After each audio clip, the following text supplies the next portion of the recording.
afternoon, program and project management. So, what are the difference between program and project management? No, when you say program management, it is the coordinated management of interdependent projects over a finite period of time in order to achieve a set of business goals.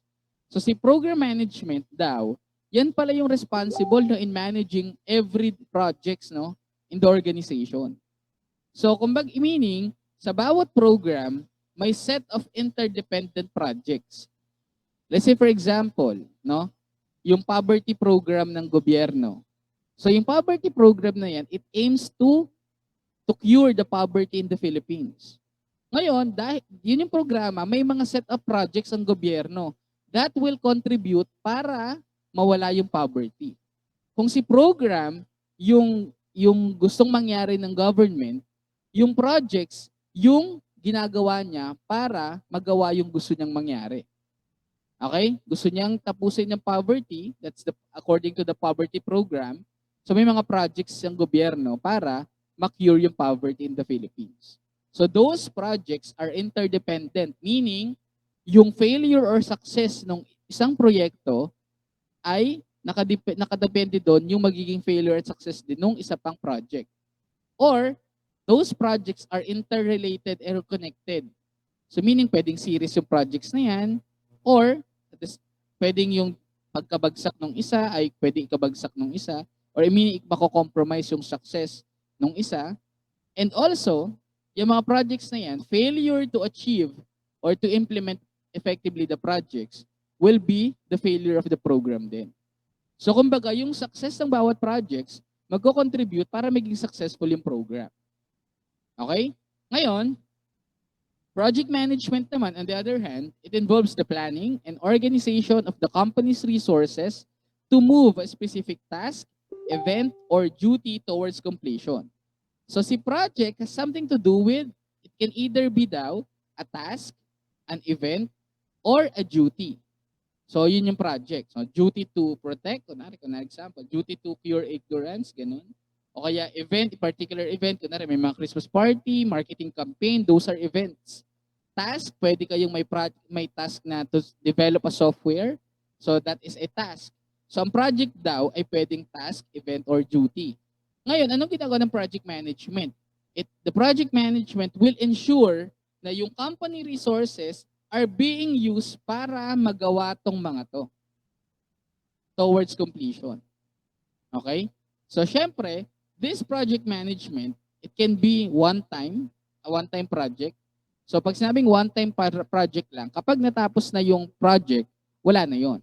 Kapag pag na-meet na natin yung target date or nagawa na natin dapat natin gawin, then, tapos na yung project. Madi-dissolve na yung project. Okay? So, example, kunwari sa City Hall, nagkaroon ng job fair. Yung job fair is a project, no? Project. So, isa yan sa mga project ng gobyerno para matulungan yung mga taong makahanap ng trabaho. Okay? Part yan ng employment program ng gobyerno. So, ngayon, yung mga project na yan, kapag natapos na yan, kunwari 3-day event yan, wala na yon, tapos na yon. So, it's a one-time project. So there are also projects that are ongoing activity.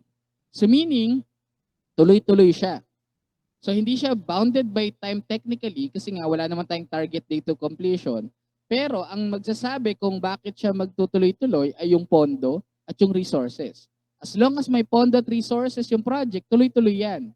And also, hanggat hindi pa namimit or pwede kasing hindi pa namimit yung goal. So that's why tuloy-tuloy yung project.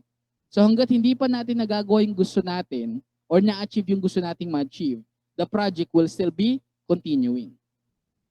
O dito sa project na to, we are managing the resources, sabi natin kanina, di ba? And there are 4 key resources, sabi natin. Di ba? Tandaan niyo ba yon? The physical, the human, the financial, and intellectual. So ito yung sinasabi dito. Yan o. Personnel, ibig sabihin human resource. Finances, financial resources. The technology are your physical resources, and then intellectual property are your intellectual resources. So yan yung ina-allocate natin para ma-ensure na magagawa natin yung project ng tama. Okay? So that's project management. Malaki yung kaibahan niya sa program management. Project management is tactically focused, whereas program management is strategically focused. So, ano ibig sabihin nun? Pag ang isang bagay ay strategically ginawa yan ng top management. Okay? Yung top management is responsible in setting the direction of the organization. The strategy will tell you what to do. Where are we gonna go? Ganon. So that's the strategy.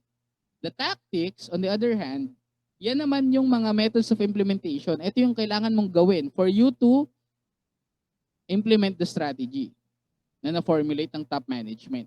Ang may responsibility ng tactics or ng tactical plan ay ang middle management, di ba? May 3 levels, top, middle, and lower level.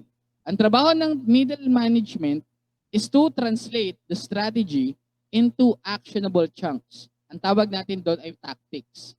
Sa bawat strategy, kinocompose yan ng different tactics. No? Example, ang problema mo bilang estudyante, kailangan mong pumasa. I mean, ang goal mo ay gusto mong pumasa. Okay? So, yun yung goal mo. Ngayon, ano nga ngayon magiging strategy mo para pumasa? So, that's the question, right? Yun yung magsiset ngayon ng direction mo. Gusto ko pumasa, ngayon ano ang gagawin ko para pumasa? Sabi mo sa sarili mo, ganito, papasok ako ng maaga lagi para pumasa ako. Diba? Nakakatawa man, pero yung pagpasok ng maaga, hindi siya talaga dahilan. I mean, hindi siya mag-contribute para pumasa ka. Pero don't judge, no? Yun nga yung goal. Yun nga yung naisip niyang gawin para ma-achieve yung goal niya. So that is the strategy. Papasok ng maaga para pumasa. Okay, so that's the strategy. Ngayon, ano ngayon yung tactics? Ano yung mga methods of implementation? Papasok ako ng maaga. So paano ko siya gagawin? No? Gigising ako ng 5 a.m., hindi na ako maliligo, hindi ako kakain, magbibiso ka agad, papasok na ako. Tapos, hindi ako sasakay ng jeep, ang sasakyan ko lang ay bus para mas mabilis. Tapos, since mabagal yung tricycle papasok ng school sa may Manuela, tatakbuhin ko na lang. Diba? So, yun yung tactics. Yun yung yun yung gagawin niya para magawa yung strategy niya. So, yun yung methods of implementation. Kung mapapansin nyo, tactics are specific, the same with strategy. Yun nga lang, strategies can still be broken down into smaller tasks, no? Or smaller activities. Wherein yung mga tactics na yan will contribute para ma-achieve kung ano yung strategy mo, magawa yung strategy mo. And at the same time, your strategy, kapag na-realize mo yan, it might lead you to solve the problem. Lalong-lalo na if your strategy is right. Okay? So si program management, yan ay strategically focused. Meron tayong gustong mangyari. Like, let's say for example, redevelopment of the organization's processes. So yan ay program. So ano mga projects yan? Ganito, kunwari, process analysis, ganyan. So, yan yung project natin. So, i-analyze yung lahat ng mga business processes, ganun. Para makita kung ano yung mga redundancies, ano yung mga areas for opportunity, anong kailangang baguhin. So, ngayon yung methods of implementation natin ng program. At marami pang iba. So, kapag nagawa natin yun, it will lead to the success of the whole program. Okay? Program managers, or yung role nila is to keep all projects moving in the same direction to achieve the business goals outlined in the business case. The implementation of an ERP will require several different project teams over the course of several months or years to manage business goals. So in the implementation of ERP, program manager din yung nag-oversee nun. Okay, pero yung tawag dito, yung development nun ay ano yan tawag dito, 'di ba? May mga set of projects, no? May kailangan gawin pa bago siya ma-implement or mag-go live. Let's say for example, the program is to improve the business processes. So ang strategy is to what? Is one of the project pala is to migrate, no? magkakaroon ng system migration from the old system to the new one. So ito ng ERP nyo. Okay? So ngayon, in an ERP, since ito isang project, there will be several project teams that are gonna be working on this one. Over a particular period of, or in a particular period of time. Let's say, for example, 3 months. Okay? So syempre, si program manager, kasi sinabi na role niya to keep all projects moving because the program manager is mas mataas yan sa mga project managers. Okay, so yung mga project managers will be directly reporting to the program manager. Okay? So, yun. So, ngayon, in project management, meron tayong tinatawag na project management triangle. Dito sa project management triangle, may 3 elements that must be present and be balanced in every project implementation. So, yan ay responsibility ng project manager. Dapat ma-ensure ni manager that resources are there, the scope is clearly defined, and clear yung time schedule or yung elements of time. So, kailan matatapos, kailan yung target of completion, siya bahala mag-set ng deadlines, mag-ayos ng schedule to ensure an effective implementation of the project. Okay? So, para mas mabilis, I have here a situation. So, let's say a project manager is tasked with leading a team to develop software products. So, yun yung gagawin. Gagawa kayo ng software products. Ikaw yung project manager. Ngayon, you're gonna begin by identifying the scope of the project. So, yun yung pinakaunang step. Kasi yung scope yung magdedetermine kung hanggang saan lang yung project mo. I mean, kung hanggang ano yung dapat mong gawin, hanggang ano lang yung dapat mong gawin. Kasi yung scope yung maglilimit sa'yo sa kung hanggang ano lang yung sakop ng project mo. So, ang goal ng project management ay ng scope, defining the scope, is para ma-ensure, maging clear yung responsibility nyo at yung dapat yung gawin or ano yung goal nyo. Kasi it's impossible for you to delegate task if you don't know the scope, no, clearly. Ang problema pa dyan, kapag hindi clear yung scope, pwedeng magawa natin yung mga task na hindi naman talaga dapat natin gawin. So, dapat clearly defined yun sa una pa lang. Parang research, di ba? Scope and limitations of the study. Yung scope will tell you kung ano lang yung sakop ng research nyo, and the limitations of the study will tell you kung hanggang saan lang yung research. Magkaiba kasi yung scope and at limitation, no? Pag sinabing limitations of the study, ito yung mga hindi mo magagawa because ito lang yung resources mo. Yung scope naman, ito yung plano mong gawin. Okay, magkaiba kasi yung dalawa. Akala nyo magkapareho, magkaiba yun. Okay? So, balik tayo sa project. So, they begin by identifying the scope of the project. So, dapat clearly define yung scope. So, that's your first element. Then, assign the task to the project team, which can include developers, engineers, technical writers, and quality assurance specialists. And then, the project manager creates a schedule and set deadlines. Papasok na yung time. So, bakit importante mag-set ng deadlines? So, because para ma-hit natin yung target date of completion. Kasi kung hindi na-hit yung deadline, hindi defined yung kung kailan dapat matapos, then it would compromise the success of the whole project. Kasi pwedeng ma-delay yan eh. Kung hindi clearly defined ang deadlines. So dapat, kasi may mga tasks sa isang project na bawal ma-delay. Okay, yung tawag doon sa mga tasks na yon ay yung mga tasks na naglalay in the critical path. Ewan ko kung napag-aralan nyo na yung critical path method and PERT or yung project evaluation technique or project evaluation and review technique. So kung wala pa kayong project management na subject, magkakaroon kayo nun, pag-aaralan nyo yan. So malalaman nyo na sa isang buong project, may mga task na bawal ma-delay kasi pag na-delay yon, madidelay yung buong project. Pero mayroong mga task din na pwedeng ma-delay. Kaso mayroon lang allowable number of delays lang. Example, ayan, so yes, napag-aralan nyo na ba? May subject na ba kayo dyan? Yung project management, yung kunwari, the drawing yung PERT, gagamit kayong critical path method, gano'n. So, gano'n si project management. Ayan, sa masteral, ayun, pinag-aaralan din yan doon.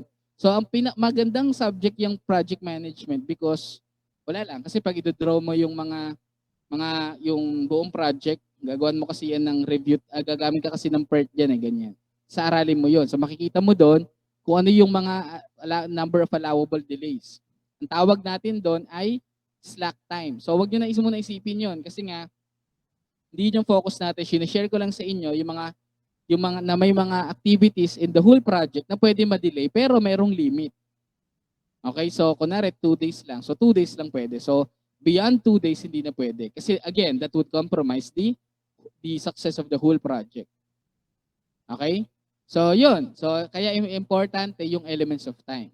And then they set a budget that includes sufficient funds to keep the project within budget even in the face of unexpected contingencies.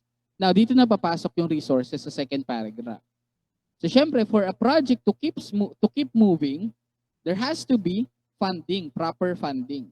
At yung funding na yan yung magsiset ng budget mo, and yung budget will be a control tool para ma-ensure na magagawa mo yung project. Yung budget dapat yung project dapat ay mag-ooperate within the budget, hindi dapat lalagpas doon. Okay? So, kung ano lang yung budget, sakto yun para doon sa project. Sir, what if magkaroon ng problema? Kaya merong mga tinatawag tayong contingency fund. The way back nung 2019 ata. 2019 ba ako naging program head? 2020. 2020, I was the program head for Business Management and Accounting Technology Department sa SDI. So, nung na pa ako, pag nag-approve ng project or nagpo-propose ng project, meron niyang budget, no? Budget allocation. So, kung ang budget ay 24 million, kapag kasi sa pagdating sa mga contingency fund, 10 to 20%.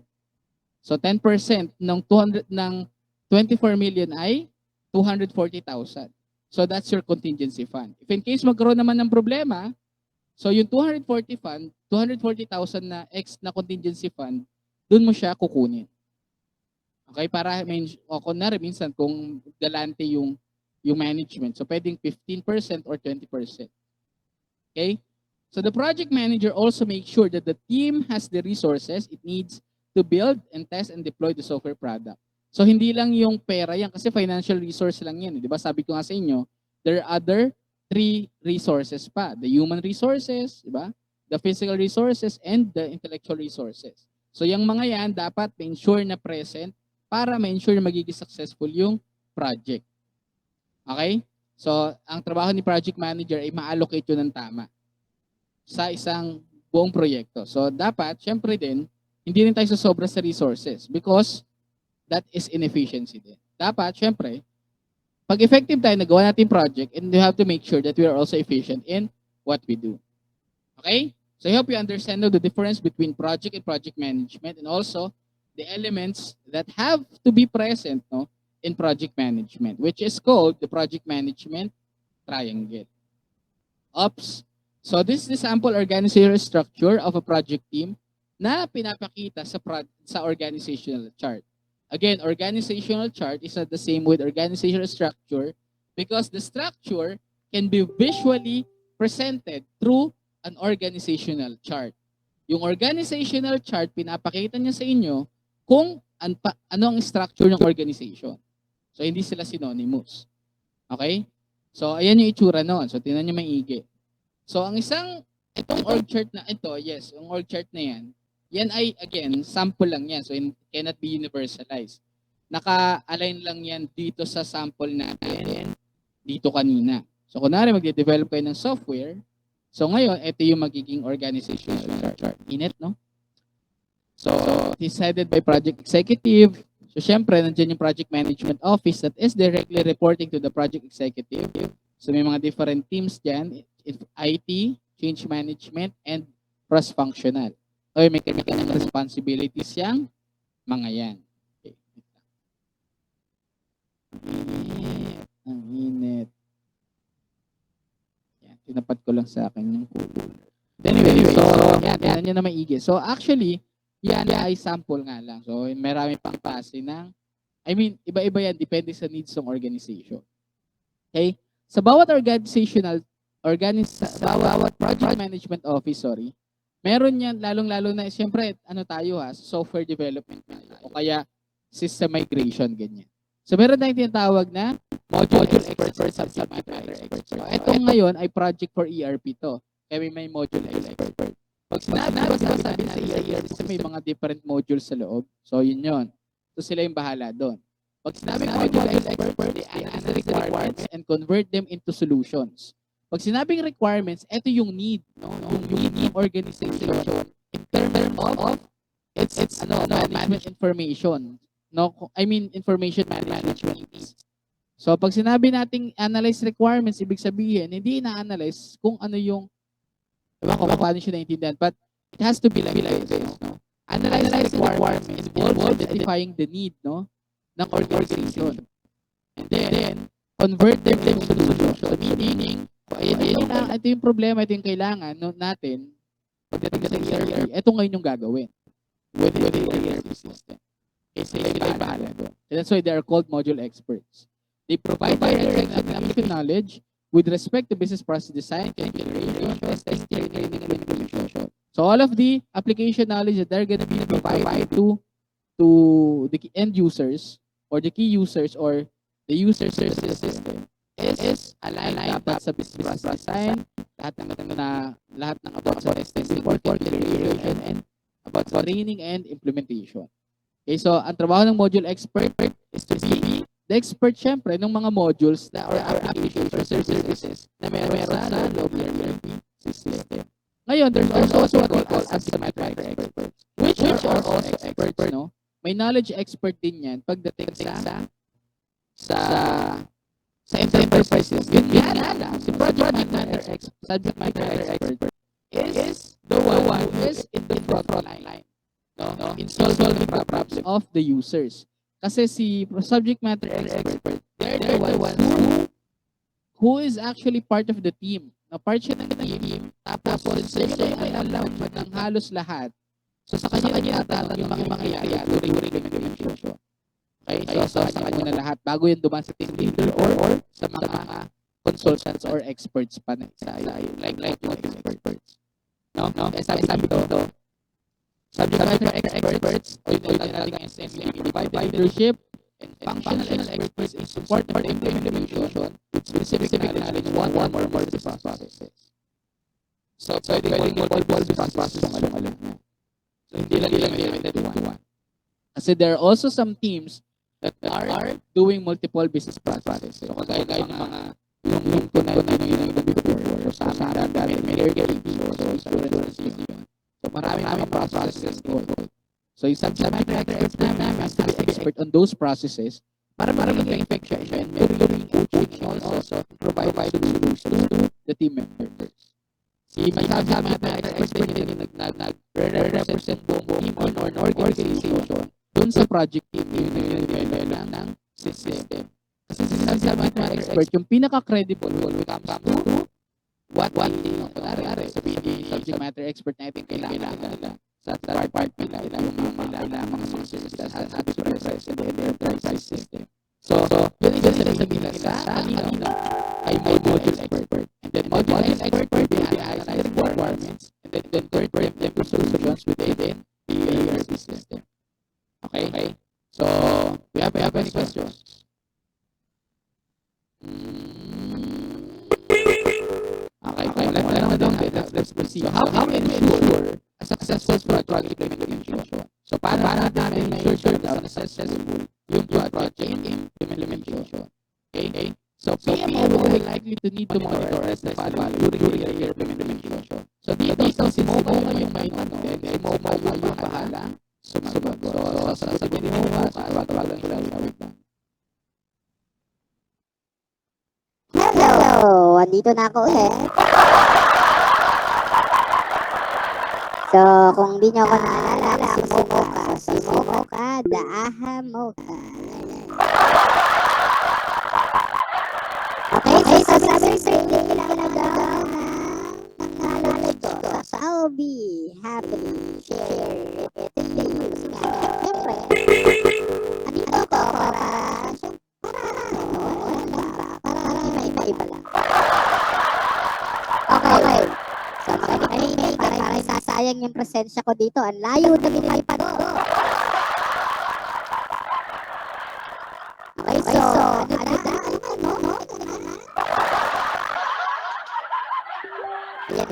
how can we ensure a successful project implementation? So, ito nga. So, startup, syempre. So, yung success ng buong project depends greatly on the project startup. You have so during the project startup, you have to hire the right staff. Sabi nga dyan, nababasa nyo. And the initial setup. So when it comes to hiring the right staff, why is it important? Bakit important to?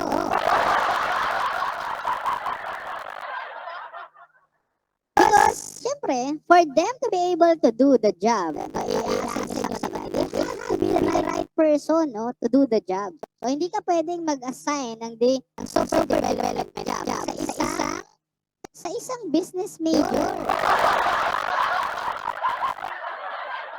O kaya someone that has no experience yet, o kaya naman has no skill related to software development. Kasi that would compromise the success of the whole project. If that someone will be part of the team or the development team, tapos wala naman siyang alam din, sayang naman ang buhay niya. Okay, parang ano yan eh. Relate natin sa pag-ibig kasi diyan kayo magaling. So, kunwari, ito. So, gusto mo magmahal, di ba? Gusto mo lumandi. So, syempre, the goal is to choose the right one. Di ba? So, kapag maling tao ang pinili nyo, anong nangyayari? Umiiyak kayo. Di ba? Kapag maling tao ang pinili nyo, umiiyak tayo. So, we don't want right. So, we have to choose the right person this time. Unless you want to cry. Diba? So, next point, initial setup. So, during the project setup, so, syempre, meron tayong initial setup and it involves what? Gathering all the resources that you need. Identifying all the things that you have identified like scope, yan, yung mga tasks you have to delegate or assign to your team members. Dapat yan ay maayos na sa simula pa lang. So, dapat yung mga tasks ay clearly defined, naset na yung schedule, naset na yung deadlines ang bawat yan. So, kumbaga, sa initial setup, bago magawa na yan, there has to be set of discussions and meetings. So kung walang mga meetings, discussion about as to how the project will go, then the project will eventually fail. Diba? So kailangan may mga usap-usap muna, importante yun. Tingnan nyo, bago mamatay yung mga sundalo sa isang gera, magsasalita muna yung mga general o yung hari, diba? Ito ay para sa lugar ng pinatubo. Diba? Tapos sasabihin na, ito ay ginagawa natin hindi para sa sarili natin, kundi para sa bayan. Ang sakripisyo natin ngayong araw na to ay magmamarka sa sa history. At tayo ay kikilalaning mga bayani. Diba? So, they are sharing now the same goal. Kumbaga, anong goal ang naset nun? Lalaban tayo para sa bayan, mamamatay tayong lahat na bayani. Diba?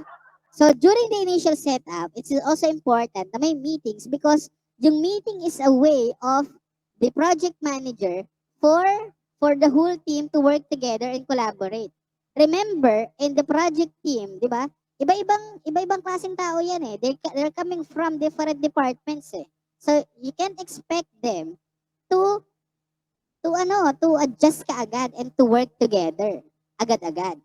So, may mga meetings and discussions muna yan. May mga compromise, may mga negotiation or other things or other discussions about the project. So, saka pa lang tayo pupunta sa pangalawa. Interaction or goals between technical and functional staff. Ngayon, this goal setting greatly depends on the initial setup. Sabi nga sa inyo, may meeting muna yan, then dapat all of those people would be working under the same goal. If not, magpapalya yung alam niyo na kung bakit, no? And also interaction. So itong functional staff and technical staff should be working not just for the project but also for each other, no? They have to interact. They have to communicate. Wait lang, may tumatawag na naman. Ayan. So, pinatay na natin, pati yung caller. Anyway, so balik na tayo dito. Kasi ang tagal ko na, paalis pa ako. So, dapat daw, may interaction between technical and functional staff. Dapat open yung communication. Kasi nga, they are working in one team. So, you can expect a team to work unless walang, di ba? You can expect the team to work kung hindi sila nag-interact or nagko-communicate with each other. So, if there will be problems with the technical team or disagreements between the functional staff, then it has to be taken care of through communication. And then third, we have commitment of the senior management for the length of the project. Dapat gaano kahaba yung project from the beginning, the senior management must be there, no, for support. And sabi nga natin, di ba, change management in the implementation of the ERP is very important.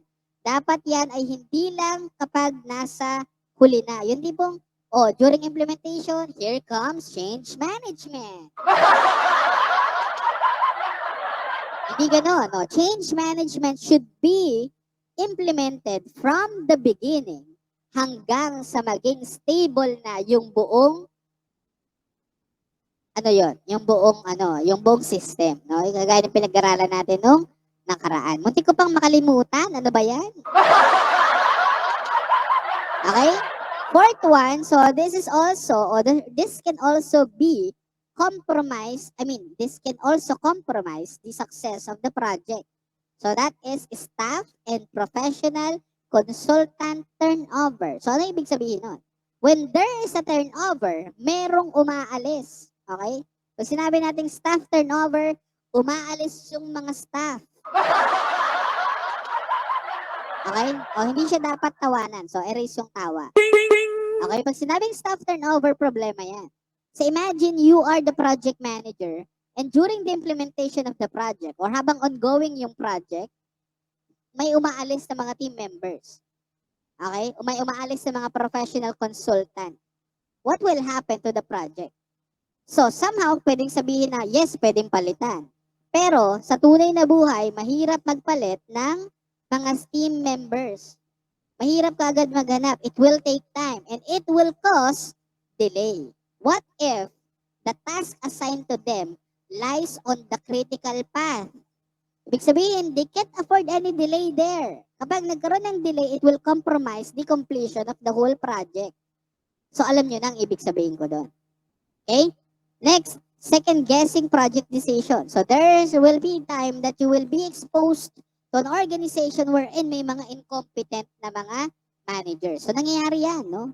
May mga managers na hindi sigurado sa ginagawa nila. Yung tipong iisipin mo, bakit ba ito naging manager? Pero, hindi lahat ng managers naman gano'n. There are some managers that are really great in what they do. At hindi naiiwasan yung pagsi-second guess. No? Pag sinabing second guessing, ito yung tipong the managers tend to be what? Indecisive. And then tend to be torn between choices. Yung dapat kasi ang manager, they have to be firm on their decision. Una pa lang, alam na niya kung anong dapat gawin. Pero there are some instances or situation that may be presented to them na na mapapadalawang isip sila or mapapapili or hindi sila magiging may dalawang option. So hindi mo alam, hindi ko sigurado kung anong pipiliin mo. Am I going to option A or option B? Actually, second guessing is bad, no? Ayun, kasi nga it presents risk uncertainty yan Hindi ka sigurado. If mataas yung risk, then that is something that may compromise the whole project. Ngayon, ang kagandahan ng sa second guessing, no? If we have time, second guessing will let you what? Evaluate your options well. Pag nag-second guess ka kasi, teka nga, di ba? Ganun yung una. Pag ito pinili ko, ito yung mangyayari. Pag ito yung pinili ko naman, ito yung mangyayari. Unless, hindi ka gano'n mag-isip. When you second guess, minsan, base na lang sa feeling. Ay, alin kaya dito, be? Siguro ito kasi parang ito yung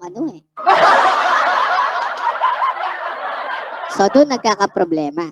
Okay? And also, passive-aggressive staff and users. So, ano ibig sabihin nun?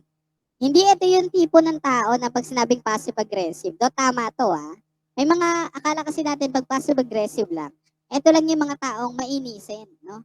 Yung tipong may bumagsak lang na kung ano man, galit na siya. O kaya nasa jeep kayo, naranasan niyo na ba to? Nakaupo kayo sa jeep, tapos bad trip kayo kay kuya nang walang dahilan. Okay? That is passive aggressiveness. Pero, in business, there are also employees that are considered passive aggressive. Pero, hindi ganun yung description. No, pag sinabi natin mga passive aggressive employees or staff and users, these are the individuals in the organization that they know that there is a problem, pero they're not communicating the problem. Sila yung tipong alam nilang may problema, pero hindi nila sasabihin sa'yo. They will just let you feel or let you see na may problema. Bahala ka sa buhay mo bilang project manager. Okay, nangyayari yan. May mga empleyado na ang gusto nila lang, papasok lang ako kasi ito yung trabaho ko, kailangan ko lang kumita. Bahala kayo sa buhay nyo. Okay, may mga ganon. Ngayon, problema yan. So, kapag nagkaroon na ng problema, syempre, diba?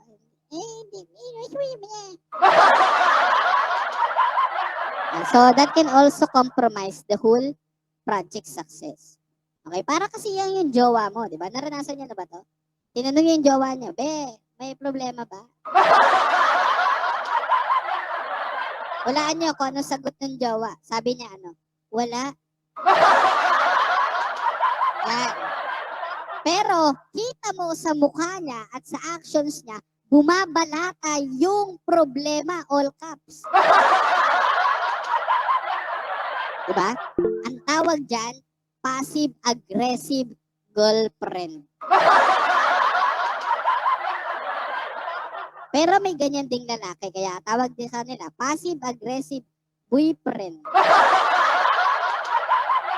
Okay? So sana naintindihan nyo lahat ng pinagsasasabi ko. Alis na ako medyo may date pa ako sa aking girlfriend.